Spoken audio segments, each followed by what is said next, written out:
Kabanata 451. Natahimik ang Silverlight. Kahit na naramdaman ito ng kabilang partido, walang paraan upang gumawa ng anuman. Habang nanunuya ay binilisan ni Zephyr. Ano? Pagkasabi niya noon ay biglang naging alerto ang lahat, na para bang may kaharap na mabigat na kalaban. Protektahan ang Deputy Sect Leader. Ang mga matatandang lalaki sa likod niya ay nagpakawala ng matinis na tili. Sa ilang sandali, ang buong daanan ay napalitan ng isang solemn na nakapaligiran. Lahat sila ay may hawak na sandata o inilabas ang kanilang tunay na enerhiya, at ang kanilang mga mata ay tumingin sa paligid ng mabangis. Kahit na ang isang bug ay mahihirapang iwasan ang kanilang atensyon. Hindi. Ligtas na. Walang nagbago. Ang ganitong uri ng solemn na nakapaligiran ay nagpatuloy ng humigit kumulang 10 minuto bago ang lahat ay nagpakawala ng mahabang buntong hininga. Ang lalaking may hawak ng metal ruler ay may malungkot na ekspresyon habang nakatingin sa malakas na lalaki at hindi maiwasang magreklamo. Huba, pag-usapan natin ito pagkatapos mong malaman. Hindi lang siya, pati ang iba ay mukhang hindi masaya. Gayunpaman, sa oras na ito, ang mga bahid ng pilak na liwanag ay tahimik na nakapalibot kay Huba at agad na pumasok sa kanyang katawan. Emph. Bahagyang nanginig ang kanyang katawan at napaungol. Huba, hindi ka ba kumbinsido? Ang mahinang pag-ungol na ito ay agad na naging dahilan para lalong hindi nasiyahan ang lalaking may hawak ng ruler na bakal. Gayunpaman, hindi niya alam na sa oras na ito, si Huba ay nakikipaglaban ng baliw sa kanyang katawan. Ang pilak na ilaw ni Zephyr ay nagdala ng isang kaakit-akit at nakalilitong kapangyarihan. Ang ganitong uri ng kapangyarihan ay hindi isang bagay na maaaring labanan ng isang tunay na enerhiya, ngunit ito ay nakasalalay sa kalooban ng isang tao.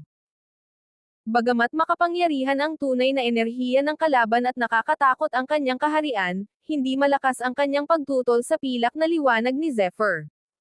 Dahil din dito kaya siya tinutukan ni Zephyr. Boom! Patuloy na kumikislap ang Silverlight sa pagitan ng mga kilay niya. Sa wakas, sa pagkapatas, ganap na kontrolado ni Zephyr ang taong ito. Sa kanyang pag-iisip, mabilis siyang nagutos sa kabilang partido. Phew! Magsasalita pa sana ang lalaking may hawak ng ruler na bakal, ngunit sa hindi inaasahang pagkakataon, isang malakas na puwersa ang biglang lumabas sa katawan ni Huba. Boom! Ang demonyong martilyo sa kanyang likod ay mabilis na lumitaw sa kamay ni Huba. Ito ay isang mabigat na martilyo patungo sa demonic cultivator sa tabi niya na may hawak na metal ruler. Huba. Malinaw, hindi inaasahan ng kabilang partido na sasalakayin siya ni Huba. Ito ay lalo na para kay Huba, na malinaw na isang eksperto na nakatuon sa lakas. This time around, halos nagamit na niya lahat ng lakas niya. Bukod pa rito, kakaiba ang kanyang pag-atake na hindi man lang siya nagpakita ng anumang senyales. Sa isang iglap, ang metal ruler na demonic cultivator na ito ay walang awa na hinampos ng mabigat na martilyo. Puff! Sa isang matinis na sigaw, ang katawan ng kalaban ay direktang pinalipad, at ang mga laman at dugo ay patuloy na lumilipad sa kanyang katawan. Boom! Ang mabigat na martilyo ay tumama sa batong pader sa isang tabi. Ang malakas na puwersa ay ginawa pa ang kabilang partido na nakapaloob dito. Huba! Baliw ka ba? Ang biglaang pag-atake ni Huba ay bumulaga sa lahat. Ang ilang mga eksperto sa Hall Chief ay hindi napigil ang umungol. Umuungol. Hindi nagsalita si Huba, ngunit umungal siya na parang isang baliw na demonyo, winawagayway ang demonyong martilyo sa kanyang kamay. Bang bang bang! Siya ay lubos na makapangyarihan, hindi pa banggitin na siya ay kinulam ng pilak na ilaw ni Zephyr at ganap na masunurin dito. Kabanata 452. Sa oras na ito, ang kanyang pag-atake ay mas malakas, at hindi siya natatakot sa kamatayan. Sa isang iglap, sunod-sunod na pinatay ni Huba ang 6 na martial artist ng Devil's Practice, at pagkatapos ay napilitan siyang labanan ang kanyang martilyo at nahulog sa isang pagkapatas. Damn it, this guy is controlled by someone. Ang Hallmaster na si Nigel Rose sa sedan ay biglang nagpakawala ng malamig na dagandong. Sino ang nagkontrol sa kanya? Sa oras na ito, Nalaman ng lahat na sa oras na ito, si Huba ay walang ekspresyon at ang kanyang mga mata ay mapurol, na parang nawala ang kanyang kaluluwa. Paalisan mo muna siya at protektahan ang deputy sect leader. Sa mga matatandang lalaki, ang ilan sa kanila ay nakabantay, habang ang iba pang mga eksperto sa Hall Chief ay iwinagayway ang kanilang lakas at nagmamadaling pumunta sa Huba. Hindi siya natatakot sa kamatayan sa oras na ito. Gayunpaman, sa oras na ito, ang bawat eksperto sa Hall Chief na gumawa ng hakbang ay napakalakas. Patuloy silang umatake at nagsanib puwersa para patayin siya. Hindi nagtagal, umungal si Huba at patuloy na umatras. Sa wakas, sa isang kapintasan, ang kanyang puso ay nadurog ng isang Hall Chief sa isang suntok. Sira na ang internal organs niya. Can't save them. Unti-unting nagsalita ang isang matandang lalaki na may pulang dugo ang mata habang nakatingin sa ekspertong may hawak na ruler na bakal na malalim na nakabaon sa dingding. 8 tao ang namatay sa kabuuan, at 3 ang bahagyang nasugatan. Nagsalita ulit ang isa sa kanila. Hindi rin namin alam kung sino ang kalaban na ito. Si Huba ay isa ring supreme expert, at ang kanyang katawan ay mas nakakamangha. Gayunpaman, siya ay walang kamalay-malay na inatake, at maging kami ay hindi nalaman. Kung tama ang hula ko, ang taong ito ay bihasa sa mental assassination. Matandang lalaki din ang nagsalita. Ang kanyang figure ay sinaunang, at mayroon lamang isang bungkos ng mahabang buhok sa kanyang ulo. Kulubat na ang balat niya na para bang masisira siya anumang oras. Gayunpaman, ang kanyang mga mata ay patuloy na nagniningning na may malakas na kinang, tulad ng banal na liwanag. Ito ay napakasilaw at hindi maaaring maliitin. Mental assassination. Paano ito posible? Hindi ba nawala ang sinaunang paraan ng pagpatay? Dahan-daang humiga si Nigel Rose sa sedan chair at sinabi sa mahinang boses. Humph, ang spirit assassination skill ay talagang sinaunang martial arts technique. Hindi, ito ay halos lampas sa saklaw ng pamamaraan ng martial arts. Ito ay natuntun pabalik sa antas ng kaluluwa, ngunit ang kapangyarihan nito ay napakalakas. Kapag ito ay matagumpay na naisagawa, maaari itong mamatay ng walang malay. Ito ay lubhang kakilakilabot. Bukod dito, walang ganap. Ang spirit assassination skill na ito ay malamang na mapangalagaan sa mahabang ilog ng kasaysayan. Muling nagsalita ang matanda. Gayunpaman, nang matapos siyang magsalita, nagulat si Evervon. Sa ilang sandali, isang malakas na kapaligiran ng alerto ang nagsimulang punan ang espasyo ng mabilis. Ang bawat isa ay nagsimulang kuyuman ang mga sandata sa kanilang mga kamay, at ang kanilang tunay na enerhiya ay nagsimulang mapuno. Malinaw na ang tinatawag na espiritual na pagpaslang na ito ay nakadama ng takot sa lahat. Gayunpaman, ito ay hindi tulad ng walang paraan upang masira ang mental assassination technique na ito. Ito ay dahil ang sinumang nagsasagawa ng mental assassination technique na ito ay natural na magkakaroon ng isang walang katulad na mahinang pisikal na katawan. Ito ay dahil ang lahat ng mga practitioner ng mental assassination technique na ito ay nagtataglay ng napakalakas na espiritual na lakas. Gayunpaman, ang isang malakas na espiritual na lakas ay magkakaroon ng kanilang pisikal na lakas. Isinasagawa ang mental assassination technique na ito, hindi sila maglalakas loob na ihayag ang kanilang tunay na katawan sa tansya ko na ang taong ito ay dapat na napakalayo sa atin. Kung ganoon ay kailangan na nating magmadali. Si Nigel Rose at ang iba pang matataas na opisyal ng Lunar Academy ay tumanggo sa isa't isa. Kabanata 453. Tama, tara na. Ang grupo ng mga tao ay agad na nagsimulang magbantay. Mabilis silang nag-impake at piniling magpatuloy sa unahan. Gayunpaman, sa sandaling ito, biglang nanigas ang katawan ng isang lalaki. Isang matinis na dagandong ang pinakawalan ng lalaki, at parang sawa ang mga ugat sa kanyang katawan. Malapit nang lumuwa ang kanyang mga mata, at umagos ang dugo sa kanyang bibig, na para bang tinitiis niya ang matinding pagpapahirap. Nako, tinamaan siya ng spiritual assassination. Mabilis na may nakapansin na may mali at umungol. Patayin mo siya. Nagmamadaling sumigaw ang matandang iyon na nakasuot ng lumang damit.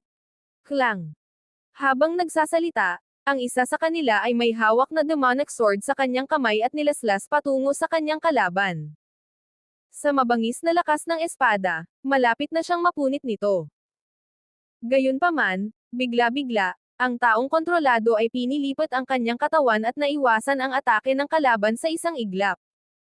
Sa sumunod na sandali, marahas niyang sinunggaban ang umatake. Ang mga matutulis na kuko ay kumikislap na parang multo sa napakabilis na bilis. Sa isang kisap mata ay halos mahawakan na niya ang kalaban at mapunit ang katawan. Damn it! Isang matandang lalaki ang umungal at itinuro ang kanyang daliri sa kawalan. Bang! Ang daliring ito ay parang bagyo ng kidlat, na gumagalaw sa napakabilis na bilis. Habang umaalingaw-ngaw ang isang paputok na tunog, ang ulo ng distorted figure ay talagang sumabog, at ang sariwang dugo ay mabilis na umagos palabas, na nagkalat sa paligid niya. Bas ****D. Hindi napigilan ng mga tao ang umungol. Damat, kailangan kong malaman kung sino ang may gawa nito. Ang matanda, na ang balat ay kulubot na parang balat ng puno, ay umungal ng baliw. Isang napakalakas na kapangyarihan ng demonyo ang pinakawalan sa napakalakas na paraan, na para bang ang mga mag-aaral ng demonyong Diyos ay tumagos sa kawalan at gumawa ng malakas na tunog ng pagpunit. Elder, ano ang dapat nating gawin ngayon? Ang lahat ay hindi maiwasang tumingin sa matanda ng sabay-sabay, dahil siya ang nagmungkahi ng spiritual assassination. Kaya naman sa mga oras na ito, hindi maiwasang mapatingin sa kanya ang lahat. Si Zephyr, na nagtatago sa ibang channel, ay nanunuya sa kanyang puso. Isang mental assassination technique. Ito ay malinaw na epekto mula sa Evil Breaking Eye, ngunit sa bibig ng kabilang partido, ito ay naging isang mental assassination technique. Gayunpaman, siya ay nasa mataas na alerto. Ang matandang ito na may kulubot na balat ay naging isang elder-level expert. Ang pinuno ng bulwagan ay isang dalubhasa lamang sa antas ng nakatatanda, ngunit napakalakas niya. Kung ang matandang ito ay isang elder-level expert, maaari niya itong durugan gamit ang isang kamay. Bukod dito, sa grupong ito, mayroong higit sa isang elder tulad ng Tiansheng Elder. May 3 tao sa mga mata ni Zephyr.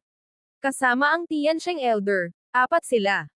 Tour mga matatindol. Gayunpaman, si Nigel Rose ay isang Hallmaster lamang, ngunit protektado pa rin siya. Mayroong kahit isang pakiramdam ng pantay na katayuan sa kanyang mga salita. Kalmado ang pagsusuri ni Zephyr, ngunit hindi naglakas loob na magpakawala ng anumang hininga. Sa oras na ito, kahit na may batong pader sa tapat ng daanan, alam na alam siya ng kabilang partido. Sa takip ng aura ni Zephyr at ang pagtatago ng energy gathering skill, tila perpektong pinagsama si Zephyr sa espasyo. Kahit na tumayo siya sa panig ni Zephyr, mahirap maramdaman ang pagkakaroon nito. Kabanata 454. Naghanap ako ng radius ng 12 milya, ngunit hindi ko siya mahanap. Lalong lumungkot ang mukha ng matanda. Ako rin. Tumango ang isang matandang may katandaan at sinabing, ang sama. Ang iba sa mga tao ay hindi maiwasang tumango, na nagpapakita ng galit na mga tingin. Damat, where exactly does this guy exist? If he continues to exist, we will not be able to advance at all. Dapat ba nating? Hindi maiwasang magtanong ni Nigel Rose. Hindi. Tila alam ni Elder Tiansheng kung ano ang gusto niyang sabihin, kaya diretso siyang tumanggi. Pero, kung haantong tayo sa ganito, hindi natin alam kung nasaan sila. Sa oras na iyon, natatakot ako na muntik na nilang mapatay ang ating mga tao. Kumunat ang noo ni Nigel Rose at tumingin sa kanya sa malalim na boses. Sa katunayan, na-overestimated niya si Zephyr. Sa oras na ito, si Zephyr ay hindi napakadali. Hindi madaling kontrolin ang 2 taong kakakontrol lang niya. Hindi malaking bagay ang pagiging dominante, ngunit medyo madali itong kontrolin. Ngunit para sa pangalawang tao, ang kanyang paghahangad ay kakilakilabot.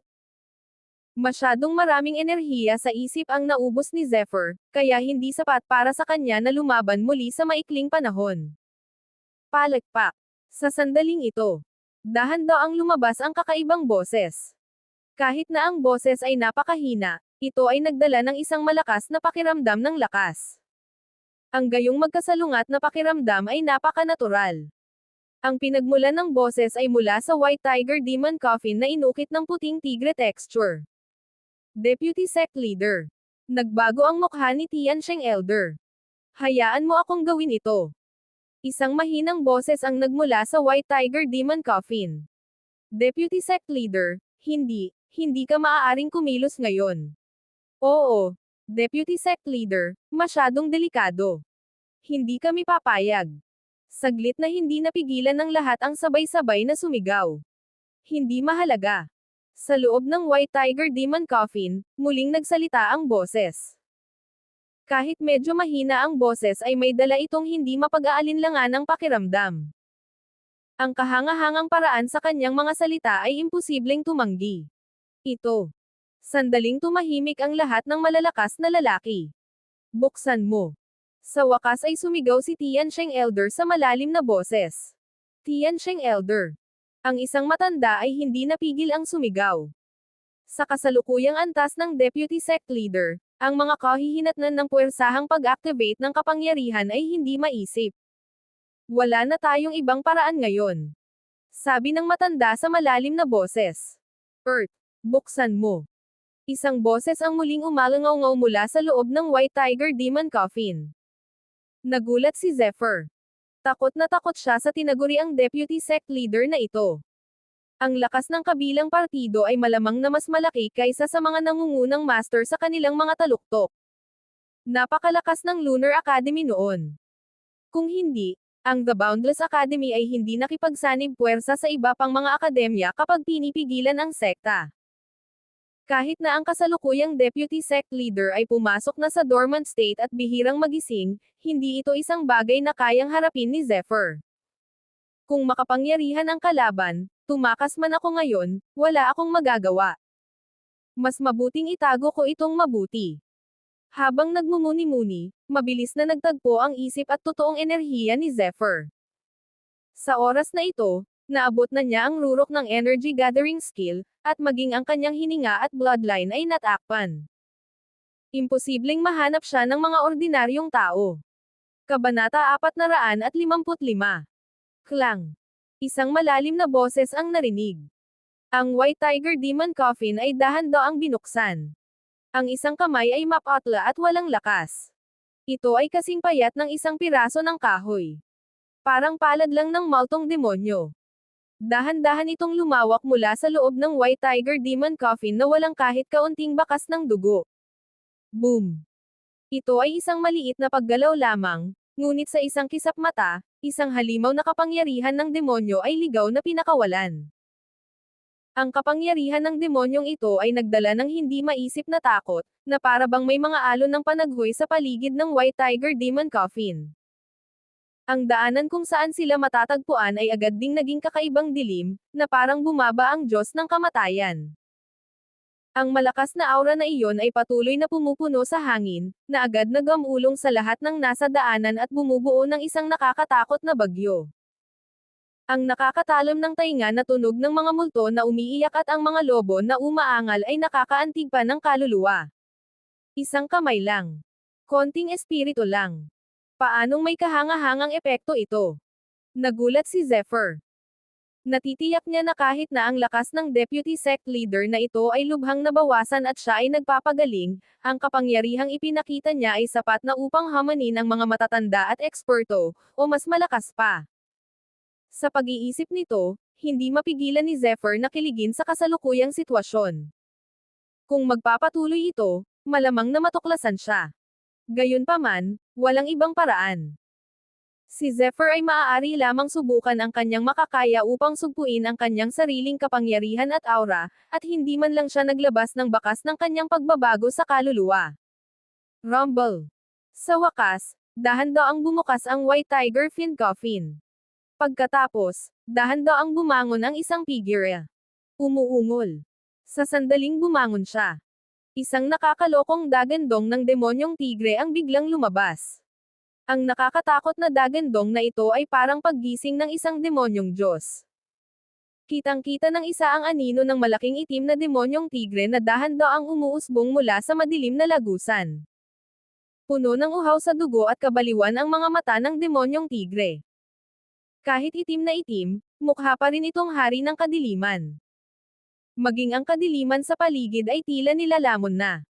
Ang kadugo ng Archean ng Deputy Sect Leader ay ang isang Darkness Devouring Tiger. Ito ay may ganap na kakaibang epekto mula sa Divine Beast White Tiger bloodline. Ito ay usap-usapan na ang isang tao ay maaaring lumunin ang langit at lumunin ang lupa kapag ang isa ay nakarating sa Sage Realm. Sabi ni Tian Sheng Elder sa malakas na boses na may panatikong hitsura sa kanyang mukha. Tama. Kung hindi dahil sa katotohanang hindi magagamit ng Deputy Sect Leader ang lahat ng kanyang cultivation, paano makakaligtas itong mga The Boundless Academy disciples? Natatakot akong isang galaw ay sapat na upang patayin silang lahat. Biglang umungal sa sigla ang lahat ng mga tao ng Devil's Practice. Emph. Isang malamig na ungol ang nagmula sa bibig ng Deputy Sect Leader. Sa ilalim ng anino ng Dark Devouring Tiger, unti-unting naging malinaw ang kanyang anyo. Ito ay isang binata na mukhang nasa 30s. Mapatla at payat ang kanyang mukha, at para siyang may sakit at maaaring mamatay anumang oras. Walang bakas ng dugo sa katawan niya. Ang kanyang mga kalamnan ay walang anumang lakas ng dugo. Mukha siyang skeleton. Archean bloodline. This fellow is actually an expert who possesses an Archean bloodline inheritance. Bahagyang kumunot ang noo ni Zephyr. Lalo siyang natakot sa taong ito. Kabanata 456. Nakikita ko. Bahagyang gumalaw ang mukha ng Deputy Sect Leader at mahina niyang sinabi. Bagamat ang kanyang tono ay napakawalang interes, ang isang tao ay maaaring makaramdam ng isang kakilakilabot na masamang espiritu mula dito. Deputy Sect Leader, may nahanap ka na ba? Isang nakamamatay na tingin ang lumitaw sa mukha ng Tian Sheng Elder habang nagtanong ito sa malalim na boses. Tama, Deputy Sect Leader. Ang taong gumamit ng spiritual assassination skill ay nagdulot sa atin ng malaking kawalan. Kailangan natin siyang mahanap. Humph. Well hidden way, Junior. I have to say, matalino ka talaga para magtago sa daanan sa isang tabi. Sabi ng Deputy Sect Leader na may malungkot na mukha. Ano? Pagkasabi niya noon ay biglang nagbago ang mga mukha ng matatanda. Walang sino man ang umasa na ang umatake ay magiging matapang na lalabas sa daanan sa isang tabi at atakihin sila. Ito ay hindi bababa sa pakikipaglaban sa isang tigre para sa balat nito. Ang panganib ay hindi maisip. Nanginginig ang katawan ni Zephyr. Ang isang malakas na aura ay naging isang matalim na talam at agad na nakalock sa kanya. Sigurado si Zephyr na natagpuan siya ng lalaking ito, at ang kapangyarihan ng kanyang kalaban ay ganap na nakalock sa kanya. Hanggat lumipat siya ng kaunti, mapapahamak siya ng walang hanggan. Swoosh! Ang isang daliri ay dahan-daang iniunat. Ang daliring ito ay kasing putla ng kuko, ngunit habang gumagalaw si Zephyr, ang evil breaking eye sa pagitan ng kanyang mga kilay ay patuloy na naglalabas ng mga sinag ng banal na liwanag. Isang malakas na pakiramdam ng krisis ang lumitaw. Sizzle-sizzle. Bahagyang gumalaw ang daliri ng kabilang partido. Kaagad, ang mga hibla ng itim na liwanag ay mabilis na nabuo sa dulo ng kanyang daliri, na naglalabas ng mga alon ng nakakatalim na mga tunog ng hiyawan. Boom! Akmang babangon si Zephyr, sumabog ang katapat na pader ng bato. Isang malakas na puwersa ang agad na nakalock kay Zephyr at iginapos siya. Siya yun. Sa oras na ito, ang pader ng bato ay nasira, at pagkatapos ay ang dalawang daanan ay ganap na konektado.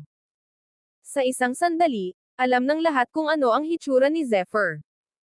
Gayunpaman, nang makita niya ang mukha ni Zephyr, biglang naging malungkot ang mukha ni Nigel Rose Hallmaster. Hindi niya inaasahan na ang umatake ay si Zephyr. Dam Jr., dahil sa'yo kaya nahanap ang tagwan sa loob ng maraming taon. Pagtingin kay Zephyr, nabaluktot ang mukha ni Nigel Rose Hallmaster at parang sumpa ang boses nito. So itong batang ito ang may gawa nito. Ang Deputy Sect Leader ay tumingin kay Zephyr na may malaking interes. Bago pa niya magawa ang anumang bagay, Ang katawan ni Zephyr ay mabilis na naipit ng isang hindi nakikitang kamay, at ang walang laman ay nakagapos sa hangin. Ang hindi nakikitang kamay na ito ay napakalakas. Ang Divine Rune ay dumampi sa katawan ni Zephyr, ngunit wala itong magawa sa kanya. Sa oras na ito, ang itim na ilaw sa dulo ng daliri ng Deputy Sect Leader ay naging mas matindi, na patuloy na naglalabas ng amoy ng kamatayan. Mabuti kung makakasali ang taong ito sa sekta natin. Sa kasamaang palad, taga The Boundless Academy ka. Sa pagtingin kay Zephyr, ang mga mata ng Deputy Ganghead ay puno ng layuning pagpatay. Inanunsyo niya ang kapalaran ni Zephyr na parang hinatulan siya ng kamatayan.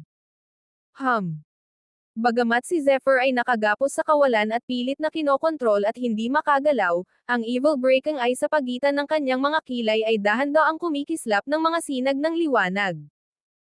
Ang malademonyong lilang liwanag, ang banal na liwanag ng kulog, at ang mahiwagang ilaw na pilak ay kumikislap sa sukdulan, na parang isang bituin ang umiikot. Kabanata 457. Buzz. Gusto mo pa bang lumaban? Sa hindi inaasahang pagkakataon, pagkatapos na kontrolin si Zephyr ng kanyang sariling kapangyarihan, maaari pa ring lumaban si Zephyr. For a time, hindi maiwasang maging seryoso ang mukha ng Deputy Sect Leader. Para maabot ang ganoong level sa murang edad, he's truly a genius. Kahit hindi ko pa siya nakita sa buong buhay ko. Junior. You can be proud of yourself, heaven swallow ang life-taking finger. Tinuro niya. Agad, isang dambuhalang daliri, na tila nahahawakan, ang nagtaas ng hanggang 100 metro at marahas na idiniin si Zephyr.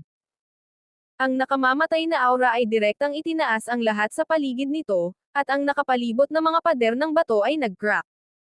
Ang marka ng daliri, na parang isang sinaunang demonyong bundok, ay marahas na nadurog. Gaano man kalakas si Zephyr, hindi niya mapigilan ang kapangyarihan ng daliring ito. How dare you? Malapit ng supulan si Zephyr. Biglang isang galit na dagandong ang narinig.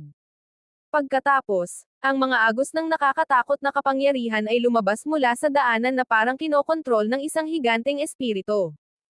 Rumble. Agad na napunit ang daanan. Pagkatapos, mabilis na lumitaw ang isang linya ng mga numero. Sila ang mga Peak Masters ng The Boundless Academy. Blanko ang mukha ni Maxim Callahan, at isang banal na liwanag ang bumungad sa kanyang katawan. Isang napakalaking kapangyarihan ang kumislap, at may hindi maisip na galit sa pagitan ng kanyang mga kilay. Malamig na kumikinang ang kanyang mga mata habang nakatingin sa nakagapos na si Zephyr. Nako, nabigo ang mga matatanda at tagapagtanggol sa kanila.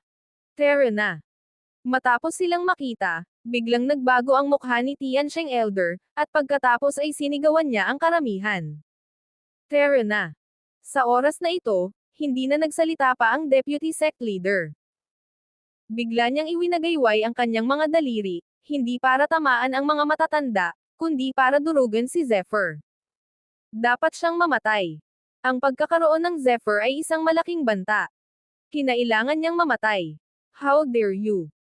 Hindi inaasahan ni Maxim Callahan na sasalakayin ng lalaking ito si Zephyr at tuluyang hindi sila papansinin. Sa isang dagandong, ang kanyang damit ay nagulungan at naging isang kataas-taasang bagyo. Ang bagyo ay gamulong at mabilis na humarang sa harap ni Zephyr, sinusubukang iligtas ang kanyang buhay. Rumble. Ang napakalaking anino ng daliri ng Heaven Swallow ang life-taking finger ay marahas na bumangga sa bagyo. Gayunpaman, ang lakas ng Nirvana Realm ay malinaw na mas mababa kaysa sa Deputy Sect Leader. Kaya naman, ang isang bahagi ng lakas ng daliri ay tumagos pa rin sa bagyo. Clang! Slash! Malaki ang pagbabago sa magandang mukha ni Elder Lucia Pearson. Isang anino ng espada ang kumislap at binasag ang umaapaw na kapangyarihan. Ngunit sa oras na ito, hindi pa rin napigilan ni Zephyr ang pagluwa ng isang subo ng dugo, at ang kanyang katawan ay nanginginig ng husto. Halatang tinamaan pa siya. Evil Breaking Eye. Sa pagtingin sa Deputy Sect Leader, ang Divine Light na naipon sa pagitan ng kanyang mga kilay ay biglang naging bahaghari at gumawa ng counterattack sa oras na ito. Ang bahaghari na ito ay nakakagulat na mabilis. Sa oras na ito, ang paligid ay napalitan ng kumukulong enerhiya, at walang nakakita nito. Gayunpaman, ang liwanag ng Evil Breaking Eye ay tumama sa katawan ng Deputy Sect Leader ng mabangis. Saglit na nagbago ang mukha ng huli. Ang liwanag, na may pinakamataas at sagradong evil slaying energy, ay agad na naging sanhi ng kanyang tunay na enerhiya na biglang magbago. Kung hindi dahil sa kanyang makapangyarihang paglilinang, siya ay napatay sa isang iglap. Kabanata 458. Sa pagtingin sa nabahiran ng dugo na si Zephyr, lumabas sa kanyang mga mata ang layuning pumatay. Gayunpaman, ang pinagsamang kapangyarihan ng mga matatanda at ng likod ay lubhang kakilakilabot. Kung pipilitin niyang umatake, malamang na mapahamak sila. Tara na. Nadistorbo ang mukha ng Deputy Sect Leader. Ikinumpas niya ang kanyang kamay at nagpadala ng isang sinag ng enerhiya. Ang enerhiya ay kumikislap tulad ng isang madilim na bituin, na bumubuo ng isang hadlang upang protektahan ang lahat ng mga nagsasaka ng Devil's Practice. Sa ilang sandali, hindi nagkapira-piraso ang mga matatanda. Sa sandaling ito nawala ang lahat ng mga nagsasaka ng Devil's Practice. Damn it! Tumakas sila. Sa oras na masira ang madilim na hadlang, matagal nang nawala ang mga cultivator ng Devil's Practice, at walang paraan upang mahanap sila. May baluktot na ekspresyon sa mukha, hindi napigilan ni Eric Chavez na umungol sa galit. Ubo-ubo-ubo. Malakas ang ubo ni Maxim Callahan, at dumanak ang dugo mula sa sulok ng kanyang bibig. Junior brother Maxim Callahan, masyado kang gumamit ng lakas.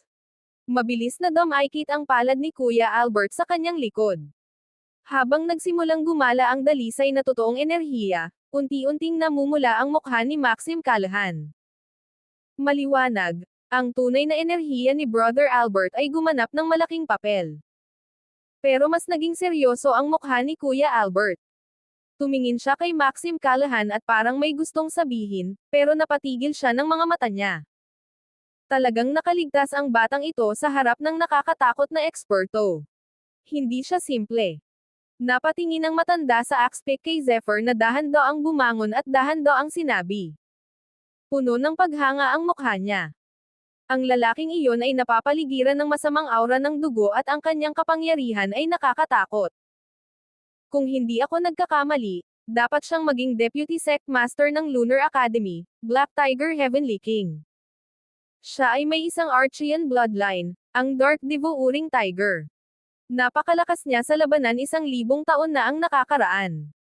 Pagtingin sa lugar kung saan tumakas ang Deputy Sect Leader, seryosong sabi ni Brother Albert. Tama. Makapangyarihan at malupit ang Black Tiger Heavenly King. Nawala siya pagkatapos ng Millennium War. Hindi ko inaasahan na mag-e-exist siya. Isang mahinang dagandong ang pinakawalan ni Eric Chavez sa kanyang bibig. 1,000 taon na ang nakalilipas, ang Lunar Academy ay galit at sama ng loob, at pagkatapos ay nagsanib puwersa sila para sugpuin ito. Ngunit ngayon, tila minamaliit natin ang grupong ito ng mga magsasaka ng Devil's Practice. Dahil nabubuhay pa ang Black Tiger Heavenly King, malaki ang posibilidad na mayroon din sa kanila, ngunit ang kanilang paglilinang ay lubos na nabawasan. Lalong naging seryoso ang ekspresyon ni Kuya Albert. Oo, tama. Matapos ang pagpapalitan ng suntok ng 2 beses kanina, natuklasan namin na ang lakas nitong Snake Scorpion Demon Concubine at ng iba pa, na hamarang sa atin, ay nabawasan ng husto. Lahat ito ay mga elder level na pag-iral. Sa kanilang peak, maaaring hindi sila mas mahina kaysa sa atin. Noon pa man ay nararamdaman na natin na may mangyayaring malaking bagay. Pinakamabuting magbantay tayo at makipag-ugnayan sa ibang academy. Seryoso siyang pinaalalahanan ni Elder Cuthbert Manwaring mula sa Wind Peak. Tama, dapat ganito. Mga master, bakit kayo nandito? Sa pagtingin kay Maxim Callahan at sa iba pa, tumayo si Zephyr at hindi maiwasang magtanong. Ang batang ito ay may nakakatakot na kakayahan sa pagbawi. 11. Napatingin ang mga master kay Zephyr at nagulat sila. Kabanata 459. Si Zephyr ay malinaw na tinamaan ng resulta ng Black Tiger Heavenly King's life-taking finger, ngunit ngayon, kahit na ang kanyang buong katawan ay mukhang napakalungkot pa rin, sa katunayan, ang kanyang sugat ay malinaw na gumaling. Ang ganitong uri ng kakayahan sa pagbawi ay higit sa 10 beses kaysa sa isang ordinaryong tao. Kahit na tinanong ni Zephyr si Maxim Callahan, siya ay walang ekspresyon. Malinaw, wala siyang balak na sumagot, at inaasahan ito ni Zephyr. Oo nga, pagkatapos umubo si Brother Albert ng ilang beses, dahan-dahan niyang sinabi. This time, sinusundan ka namin. Kung tutuusin, halos lahat ng mga disipulo ng The Boundless Academy ay kumilos na kapag nakatagpo ka ng tunay na panganib, kailangan nating kumilos. Talaga. Tumingin sa kanya si Zephyr na may pagdududa. Labis siyang naghinala sa sagot nito. Kung tutuusin, habang daan ay pinaghihinalaan niya ito, lalo na sa mga oras na iyon, sa kanyang matalas na pangunawa, naramdaman na niya na tila may isang malawak na kapangyarihan na nagmamasid sa kanila mula sa likuran, ngunit hindi niya ito pinansin. Ngayon tila ito ang grupo ng kanilang mga amo. Bukod dito, naramdaman ni Zephyr na tiyak na hindi sila mag-asawa at hindi komportable na sumunod sa kanilang likuran. Dapat may mas malalim na dahilan, pero ayaw niyang sabihin ngayon. This time. Marami din kaming nawala. Zephyr, akyat na tayo. Seryoso ang ekspresyon ng mukha ni Eric Chavez habang nagsasalita. Oo. Sa pagharap sa mga matatanda, si Zephyr ay hindi nang ahas na maging pabaya. Tumanggo siya at pumayag. Gayunpaman, malinaw niyang naramdaman na ang dalawa sa mga matatanda ay patuloy na nakakulong sa kanyang katawan. Ethan Klein at Keith Owen. Lalo na ang dating, malapit nang sumabog ang malamig na liwanag sa kanyang mga mata. Ang malamig na liwanag ay may mga bakas ng dilim at walang katapusan na layuning pagpatay. Kahit na sinubukan niya ang lahat upang pagtakpan ito, maaari pa rin itong ma-penetrate ni Zephyr. Ngumuso si Zephyr sa kanyang puso, ngunit wala na siyang pakialam kina Ethan Klein at Keith Owen. Sabay-sabay na hinanap ng lahat ng matatanda. Pagkatapos, mabilis nilang natagpuan ang mga disipulo ng mundo sa ilalim ng lupa, at ang lahat ng labi ng Devil's Practice ay pinatay. Ha ha ha! Junior Kuya, buhay ka pa! Lumakad si Shui Wuan na may malalaking hakbang na may hawak na banal na halberd, isang nasa sabik ng ngiti sa kanyang mukha, ang kanyang katawan ay nababalot ng mga alon ng dugo, at isang alon ng nakakatakot na pagpatay na layunin ay patuloy na umaagos mula sa kanyang katawan. Obviously, marami na siyang naranasan na pagpatay. Isang grupo ng mga pamilyar na mukha ang sumunod kay Vermeer sa paligid niya. Bagamat hindi mapigilan ni Zephyr na mapahiya sa paraan ng pagtatanong ni Shui Wuan, hindi niya maiwasang mapangiti nang makita niyang ligtas na nakabalik ang mga pamilyar na mukha na ito. Damn this group of devil cultivators. Talagang nawalan tayo ng napakaraming disipulo. Hindi napigilan ng isang peak master na umungol. Umakyat sa langit ang kanyang aura at nabasag ang isang malaking bato. Nasaan si Ricky Schaffer? Biglang isang galit na dagandong ang narinig. Angle ni Ethan Klein ang mabangis na mukha. Master. Hindi pa namin nakikita si Junior Kuya Ricky Schaffer. Tama. Gumuho ang lupa sa bulwagan at nagkahiwalay kami. Hindi namin makontak ang isa't isa. Hindi napigilan ng mga alagad na sumigaw. I'm afraid he's dead. Walang katapusan ang pagpatay sa underground world na ito. Junior brother, huwag kang mawalan ng puso. Inalo siya ni Kuya Albert. Napakahusay ng kakayahan ni Ricky Schaffer at binigyan siya ng malaking kahalagahan ni Ethan Klein. Natural, nawalan siya ng katinoan pagkatapos ng pagkawala ni Ricky Schaffer. Kabanata 460. Gayunpaman, hindi nagtagal, biglang nagbago ang mukha ni Ethan Klein, at pagkatapos ay tumingin siya sa lahat ng mga disipulo. Sa oras na ito, nawala ang orihinal na katahimikan ni Ethan Klein, at malapit nang lumuwa ang kanyang mga mata. Hindi. Junior Kuya. Nang makitang nawalan na ng loob si Ethan Klein, hindi napigilan ng ilang tao sa paligid na sumigaw. Nasaan si Mo Chenglin? Nasaan siya? Sa wakas, Natuklasan ni Ethan Klein na walang bakas ng Mochenglin sa kanyang mga disipulo. Kung sasabihin ng isa na pinahahalagahan niya si Ricky Schaffer, hindi lang niya pahalagahan si Mochenglin, ngunit lubos niyang pahalagahan si Mochenglin. Medyo maganda ang relasyon nila. Ito ay dahil siya ang nagturo kay Mochenglin. Masasabing sobra ang effort nito sa kanya. Naririnig ang dagandong ni Ethan Klein.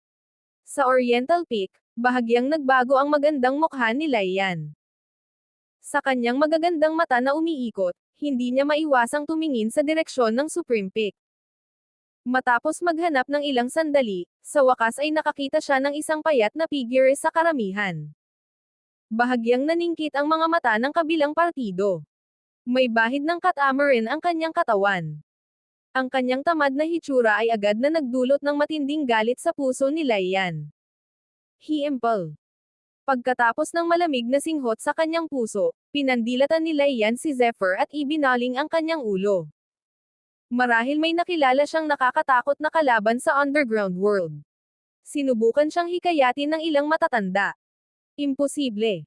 Ang lakas ni Mochenglin ay nasa tuktok. Sa kanyang lakas, imposibleng mamatay siya. Namula ang mukha ni Ethan Klein at napasigaw siya ng malakas. Junior brother, mukhang nadagdagan pa ng husto ang lakas mo. Good boy, bigla kang umabot sa level 5 agility realm. Mukhang hindi lang kaunting kawalan sa underground world ang naranasan mo, kundi isang magandang pagkakataon din. Nakangiting tumingin si Shui Wuan kay Zephyr. Sa oras na ito, napansin din ng maraming matatanda si Zephyr. Kanina lang nagbibilang ng numero at hindi napansin si Zephy. Nang bigla nilang marinig ang mga salita ni Shui Wuan, sabay-sabay silang tumingin kay Zephyr. Maging ang mukha ni Maxim Callahan ay nagpakita ng kakaibang ekspresyon. Parang may naisip, sinulyapan niya si Ethan Klein. Sa ilang kadahilanan, naramdaman ni Maxim Callahan na ang pagkamatay ng Mochenglin na ito ay tila may malaking kinalaman kay Zephyr. Damn it! Damn it! Matapos marinig ang mga salita ni Shui Wuan at tumingin kay Zephyr, galit na galit si Ethan Klein na malapit nang sumabog ang kanyang baga. Ang iba pang mga pangunahing taluktok ay hindi gaanong natalo, ngunit ang kanyang pangunahing taluktok ay dumanas ng matinding pagkalugi, lalo na itong si Zephyr, na ang cultivation ay umabot sa level 5 ng agility, na isang sampal sa mukha. Sure enough, you're at level 5 agility realm. Mukhang minamaliit namin ang batang ito. Junior brother Maxim Callahan, mas swerte ka. Sabi ni Kuya Albert. Sandali lang. Biglang namula ang mukha ni Ethan Klein, at tumingin siya kay Zephyr na parang may nahanap, at halos mailabas na ang balak niyang pagpatay. Swoosh! Tumayo si Maxim Callahan sa harap ni Zephyr na may kahoy na mukha. Ang kanyang mga mata ay naglalaman ng malamig na kislap habang hinarap niya ang may sensinang hangarin na pagpatay ng kabilang partido at mahinang sumigaw. Ethan Klein, anong ginagawa mo? Sa oras na ito, nag-react din ang mga matatanda at nagsimulang sumigaw ng sabay-sabay. Ethan Klein, napakalayo mo na. Junior Kuya, anong ginagawa mo? Junior Kuya Ethan Klein, masyado kang pabaya. Sa pagharap sa batikos ng karamihan, hindi natakot si Ethan Klein. Sa pagtingin kay Maxim Callahan, ang kanyang hangarin sa pagpatay ay sukdulan.